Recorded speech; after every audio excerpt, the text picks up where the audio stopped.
everyone! Have you ever struggled on an SAT question because you didn't understand one of the vocab words? This is one of the most common issues that students face, and it's something that's a little bit tricky to improve on. It's hard to improve your vocabulary overnight, but here are some tricks that can help you if you feel like your vocab is holding you back. Before we get into things, I just want to shout out Prep Scholar, the sponsor of today's video. Their online course helped me score a 1600 on my SAT. They have very comprehensive videos and articles on every single concept you'll need for the test, including tricks on vocab. So if you're running out of content to prepare with and are looking for a paid resource, I would highly recommend them. They also offer one-on-one tutoring services if you need someone to talk through your mistakes with and personally coach you to the road to a 1600. All of their content is developed by very high-scoring test scorers, so they really emulate the questions that College Board puts on the SAT very well. And with thousands of practice questions, you'll have enough content to prepare and get your goal score. Check out the link in my description below for $50 off their SAT or ACT online course, or check out their tutoring services if you need that extra bit of motivation. So first of all, knowing that vocab takes years to develop, or even decades to develop if you're a non-native English speaker, is important. There's no definitive list out there with every single word you'll need for an SAT. College Board will choose whatever random words they see fit. And while you can prepare with the cultivated SAT vocab lists out there, those are never going to be comprehensive and prepare you for any word the SAT will throw at you. But there are other strategies you can use to greatly improve on these questions, even if you don't know what every single word means. So the first few strategies I'm going to give you focus on improving your guessing skills rather than your vocabulary.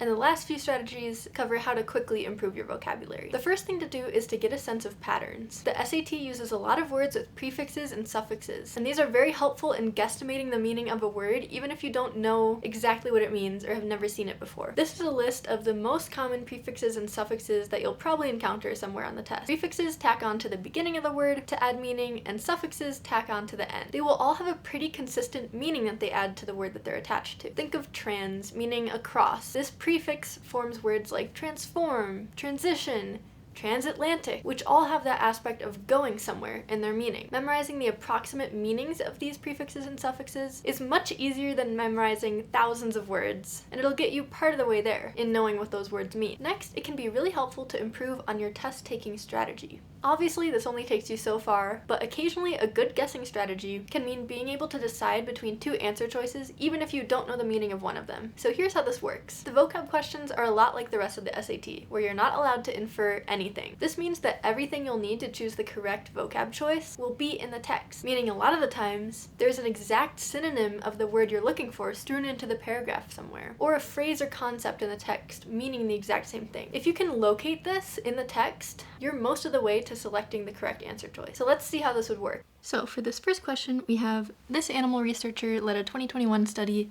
about a parrot that uses small stones as tools to preen its feathers. Skeptical colleagues had initially suggested that the parrot's interactions with the stones might simply be blank, but the researcher and her team showed that the parrot was using the stones deliberately. So we're trying to find something that means the opposite of deliberately. Words like skeptical colleagues and but show us that we're looking for a word that means the opposite of deliberately. So in this case, that would be accidental. And if we know that accidental is the opposite of deliberate, or we know that the other three words don't mean the opposite of deliberate, then we can get to the right answer, even if we don't know what every single word means.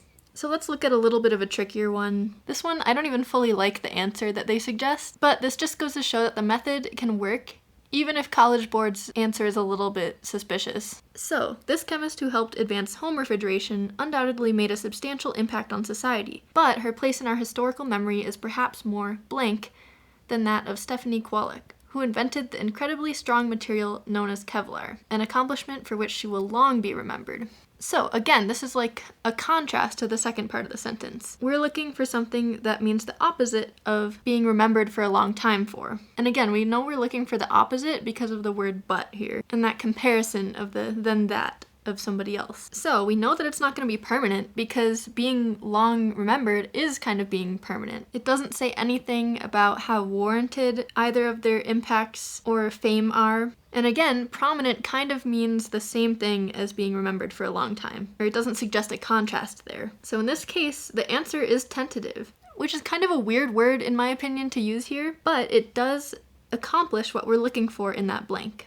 Tentative means not lasting for a very long time, or like hesitant. So again, by using this method of knowing exactly what you want to have go in that blank, exactly what you're looking for, You don't need to know what every single one of the words mean, as long as you can either identify which ones it's not or identify the one that it is. So, learning good strategies for approaching the vocab questions is great and all, but what if your vocab isn't strong enough to get you to that point of guessing between two choices? What if you don't know what any of the choices that they give you mean? Then I'd say the fastest way to improve on the SAT is to improve your vocabulary. This will help you with the rest of the test too, since the more words you understand the meaning of, the easier you'll be able to understand the text and the ideas within it, and you can avoid those trap answer choices with more confidence. So, how do you go about improving your vocabulary? When I was a sophomore in high school, one of my classmates in English had a crazy vocabulary. He knew what really obscure words meant, and he just always came across as extremely well-read. One day I asked him, I was like, how is your vocabulary that good? And he just said to me, I just always look up any word that I'm reading when I don't know it. That was such a simple answer, and for some reason I had never thought it was that easy, and it was definitely something I didn't do, and still sometimes don't do. So you can study as many vocab lists as you want, but probably the best way to improve your vocabulary is just naturally over time, by reading more and consciously looking up words that you don't know when you're reading or in conversation. Every time you encounter a word in real life that you haven't seen before, or even one where you're just a little bit hesitant on the meaning, you're not completely sure you understand it all the way, just take a second and Google it. Look at some of the example sentences. Maybe you can start a notes app on your phone with all these words over time, put it in a notebook or something. It's that simple. I'd recommend reading the news every day too, to both get a sense of what commonly appears on the SAT,